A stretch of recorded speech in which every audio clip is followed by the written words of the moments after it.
Sa amin talaga hindi kami mawawalaan dito ng tinapay. Ito na nga yung tinatawag nila siguro nga kanin. Sa atin naman kasi kanin, sa kanila naman tinapay. Sa oras nga ito mga may kagigising ko lang.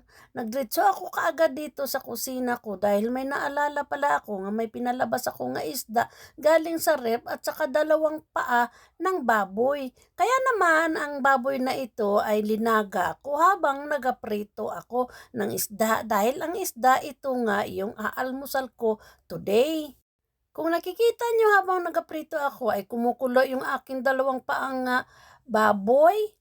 Habang nga nagaprito ako, iniwanan ko yun at linagyan ko sa dito ng pepper at linagyan ko rin siya ng asin at yung mga sahog para naman ay maging masarap siya kapag maluto.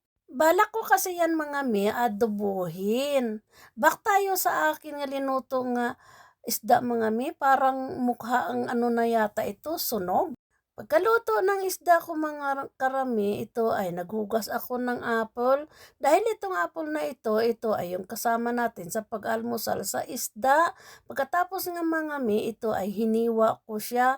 Normal mga mi, hindi ako kumakain ng balat. Pero ngayon, ito ay hiwain na lang natin. Kayo ba mga mi, ay kumakain ba kayo ng balat ng apple? Ako talaga sa totoo lang mga mi, bihira talaga ako kumakain nito. Dahil nga sabi nga nila, ang vitamin daw dito sa balat. Kaya naman minsan-minsan ay binabalatan ko ito at minsan-minsan naman hindi. Noong natapos ko na nga sa binalatan mga me, ito na nga ay ready na. Dalawang apple pala mga me at saka mayroon akong tea at saka yung isda nga prito na yan yung akin nga almusal today. Kaya tara mga me, samahan nyo ako sa pagkakape ngayon. Kayo ba mga me, itatanong ko, ano ba yung almusal nyo ngayon? Sige nga, comment below nga kayo dyan sa baba at sabihin nyo na rin kung taga saan kayo para naman alam ko kung saan nakakarating ang aking video. Pagkatapos ko nga kumain mga me, ito na nga ay yung aking linaga nga dalawang paang baboy. Dahil gawa nga ng 2 oras na nakaraan mga me, ito ay medyo mainit-init pa. Hindi ko pa siya may talagang mahawakan dahil gawa nga ng gusto ko sana ito tanggalin sa kanyang buto. Dahil pwede ko na siya mahawakan mga me, kaya naman ito ay tinanggal ko na siya at linagay ko dito sa mangkok. Pagkatapos nga mga me, ito nga ay tinanggal ko siya sa kanyang mga buto-buto. O baka magsabi kayo dyan, bakit ang laki-laki ng paa ko ay hindi ko yan hiniwa. Dito kasi sa Germany mga mi ay binigay lang yan sa aking kaibigan at binigay naman sa akin. Ayaw na kasi nila hiwain mga mi dahil gawa nga ng magastos nga sa kuryente. Kaya naman binigay nga lang sa amin ng buo. Kaya pagluto at saka na lang namin hiwa-hiwain. Dahil nga yung paghiwa ko dito mga mi ay tingnan nyo man, medyo mainit. Kaya naman iniwanan ko muna ito dahil mainit pa. Habang nga mainit yun mga me, ito na nga ay naghiwa nga ako ng sibuyas dito at saka bawang. Ang una kong hiniwa mga me ay sibuyas. Ang paghiwa ko dito ng sibuyas mga me ay pahaba. Dahil nga mga me, pahaba yung atin nga sibuyas, kaya naman yung akin nga luya pahaba din para naman masarap ito tingnan.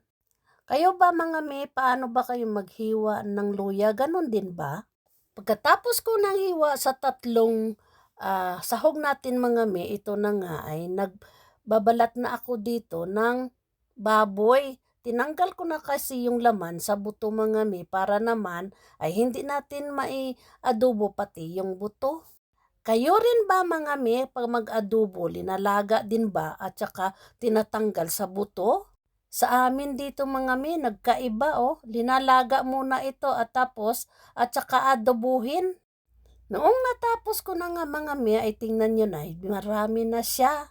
Kaya pwede na siya mga mi adobuhin. Ito na nga mga mi, nakasalang na nga ito sa kawali. Dahil gawa nga ng atin adobo ito, lalagyan natin ito mga mi ng asukal, tuyo, at saka kung ano-ano pa. Noong linagyan ko nga mga me ng tuyo, suka at saka asukal, ito na nga ang kalalabasan niya. O di ba masarap mga kami? Dahil nga mga me, budget natin ito sa 3 araw, kaya naman ilalagay natin ito sa lalagyan para naman mayroon tayong kakainin. O di ba? Paano yan mga me? Hanggang dito na lang ang akin video ha. Bukas ulit.